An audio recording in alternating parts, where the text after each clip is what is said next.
So my name is Erickson, and my show is called Surface Planet Radio every Wednesday night, starting at about 9:05 p.m. And you're listening to WMRWLP Warren, Vermont, 94.5 FM, and streaming live at WMRW.org. And the following program will be for a mature audience only. It's not for kids. How are you doing tonight, Christy? I'm good. Good. It's been kind of lazy today. It's a rainy day. Oh. Here in Oklahoma. Yeah.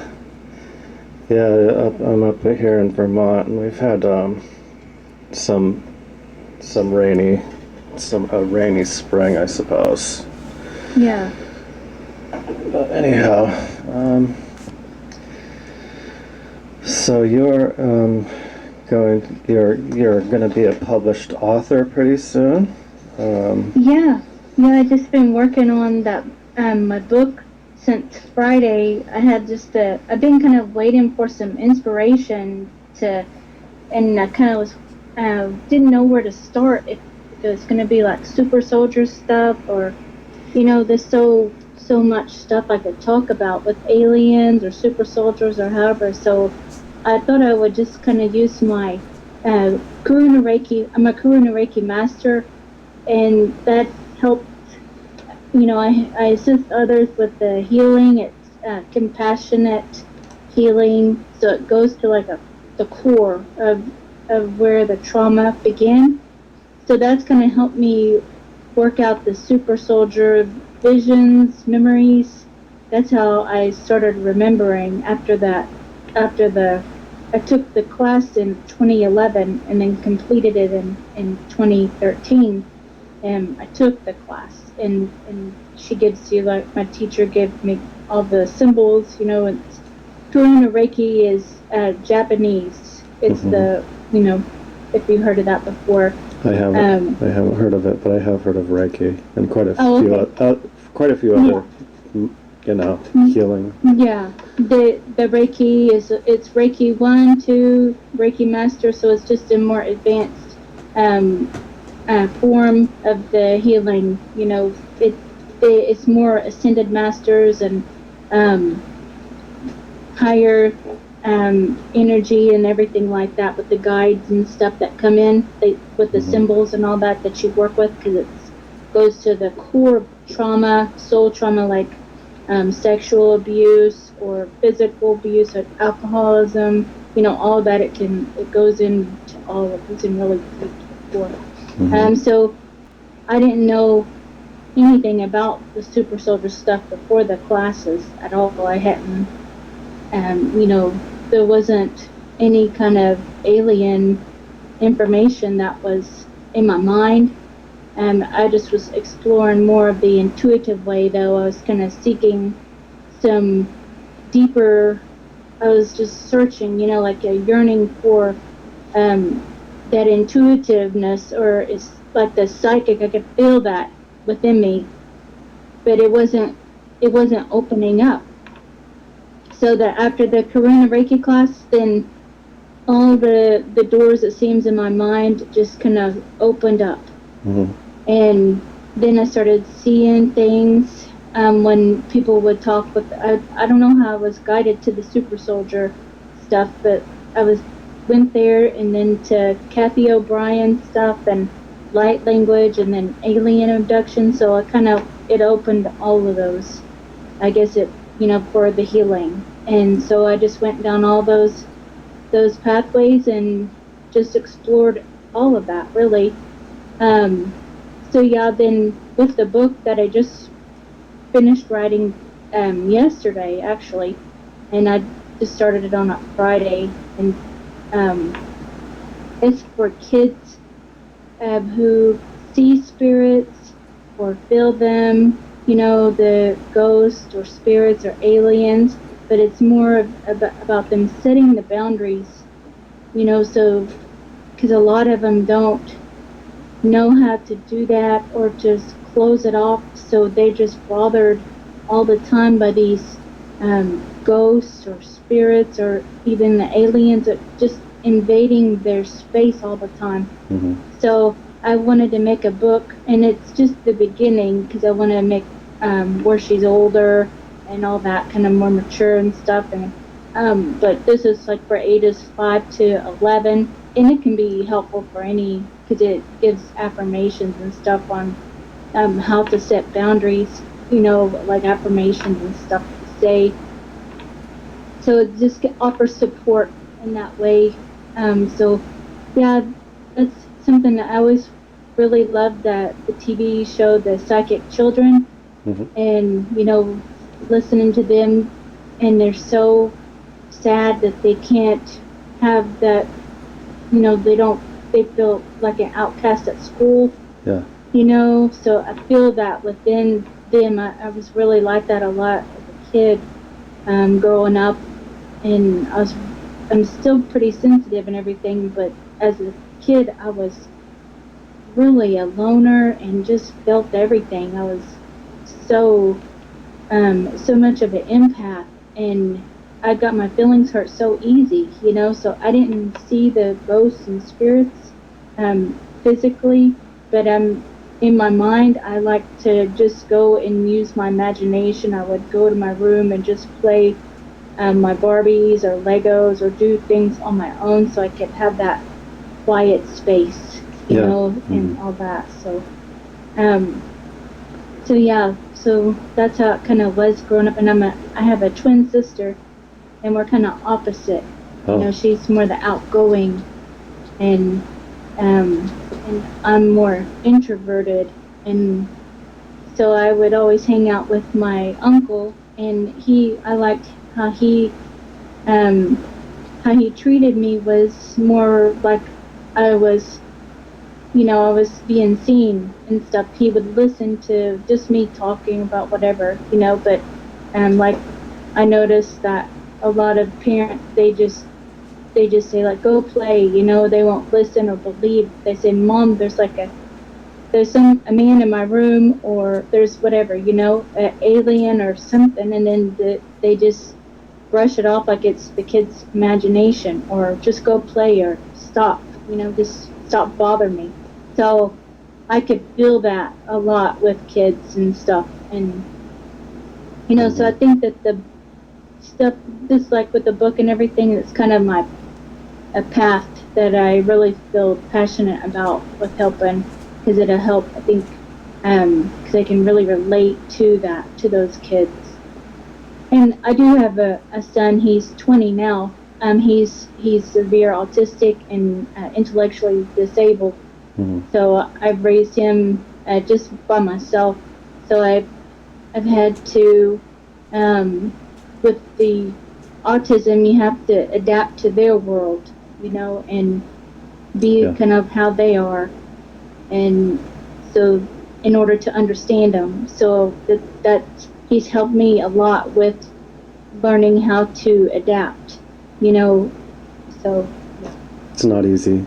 It's not easy, I'm sure. Yeah, it's not at all, because he's in a group home now, because he became, I'm pretty sure that the medication after a while, because he has to take it and all that, but I'm pretty sure that after taking that for so long that it does something to him mentally, because he began becoming more violent and attacking. Mm-hmm. And you know how they have those outbursts where they just have to run, because he would run off when he was little. Yeah. And we'd be at the park and he'd just run. I would have to chase him, and they don't know any kind of safety. They'll just run in traffic or run in the store. He'd run in Walmart all the way to the back of the store. Mm-hmm. So through going through that too, it just kind of breaks you down to like I guess almost like a rock bottom. So you kind of, it's like you don't really, a lot of things just don't even bother me anymore, with what people do or say. Like, they have no idea how what I've been through, so it's, Yeah. you know what I mean? Not that. I So, totally know what you mean. mhm. Yeah, Yeah. I was a single father for quite a while. Still am. So, and I know how it is. Not, yeah. So, hmm and Yeah, it's nice if both parents participate, or you have someone to kind of for the kid to go to as well. Or, but I mean, if they like, his dad wasn't, he just kind of found himself another family to go to, and just abandon his son. So it's like kind of like that situation. So that's unfortunate, that he would do that, especially when he needs that support and stuff. So yeah, I don't know. That's just how I've had to deal with things and learn and grow and everything too. And I moved in with my parents, and me and my son did, and then he just began getting worse, more violent, hitting, attacking when I'm driving and stuff. And so I had to find him a group home where he could be watched over and be safe and stuff, because mhm. and he still does that there as well. He's still attacking, and um, it's, I don't know. I tried to I tried to help him. That's why I took the Reiki class to begin with, to try to help him when he was like 7 years old. Is when I first started taking the Reiki, and I know that it's helped him be more calm and everything, and created a calm environment. Um, but I mean, it's not like the cure to autism, because that's like a mental, in their brain is all their neurons and everything too, just firing off all the time. So he's really hyper, not focused. You can't focus, and repeating, like he repeats. It's called parroting. So Mhm. it's a lot. It's a lot to learn. With the special needs, with autistic children. But I noticed that there's a lot more autistic children. It's I've seen like them talk about that recently, Oh yeah. about autistic children. The diagnosis is going up, and I mean, I know why. It's from all the shots, and I know it is, and the food and the environment. It's everything that we're exposed to, But mostly, just like, look, when we was little in school, we didn't have all those shots that we had to take, So that's Yeah. that. That's when I noticed that he started declining. Is after he was 2, and they give him the shots and stuff, and so he started fading away within himself. So I would say his name, and then he wasn't responding. No. Like, Yeah. Yeah. yeah, they just kind of fade away inside themselves, Mhm. and begin like stimming. It's like rocking back and forth, or flapping their hands, or he's a toe walker. um, he listens to the same stuff, like on he likes Shrek and those kinds of high energy, like kind of like dramatic, shows and stuff. And so he watches those over and over. So they have that. I noticed that a lot of kids I see on TikTok, all the parents showing their kid doing that. They just rewatch the same little clip over and over, just loving it. So it's some kind of sensory. It's all these sensory things that aren't what we're used to. So they're new. They're new. I don't know if it's some people call them like these new children coming in, with the autism, but I do think that a lot of the stuff is caused from the environment that that they're feeding us and putting into our bodies and everything too, that's causing these Oh these yeah. changes in the kids. Some some that are coming in, you know, they're not, you can tell who, like some will remember all their past lives or that, you know, so that's different than how my son, can't, he can't really have a conversation. It's just parroting, you know, so but he has a purpose, you know, of shaking up the whole reality, because that's what he's done, you know, with my world and my parents as well, you know, so just kind of, because we didn't know even what autism was before him, you know. Yeah. And he was born in 2005. So before that, I had no idea. When they told me at the daycare, I think he has autism, I was like, what does that mean? I don't know. So I had to research it, and so that just shatters your whole reality, you know, then. So I was kind of searching for answers and what to do and all that, and then, you know, it kind of creates some separation between, if you're married, then so that kind of created some separation, you know, because, you know, it's traumatic for both parents to accept that their child is diagnosed with you know, mentally ill or special needs or autistic or whatever it is, you know, that's difficult to accept, and it shatters your whole thinking, you know, of what you thought that they're gonna do, and it, you know, like that kind of way. So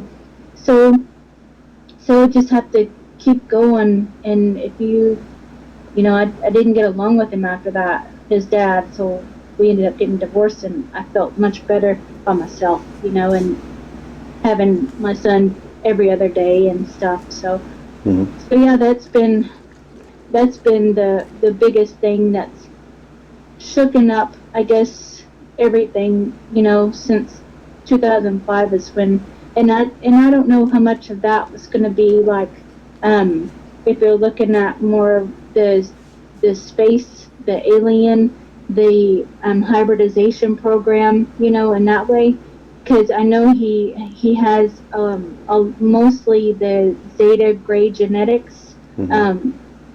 I've asked like Ivan Teller and other channelers, you know, and his genetics is mostly that alien. He's very alien like that, and he I know he leaves his body a lot too when he's sleeping, of course, but he just likes to lay around and everything. So he, you know, he probably leaves his body most of the time, and you know, so. And I know that during the hospital and stuff too, I had to have emergency C-section, you know, so that might have been manipulated too, but I was just not aware then of that going on. So I feel like there was some things happening genetically that, you know, had to maybe there was some interference or so with the genetics in that way. Yeah, it feels like it. I mean, they attack most of the light being children right out of the gate. So. Yeah, I think so too, and because it kind of I noticed the shift that happened after that, and you know, the whole everything really, even with him bringing him home and stuff, it was like it wasn't so easy, you know, so I don't know, just, and I think his dad is more of the gray,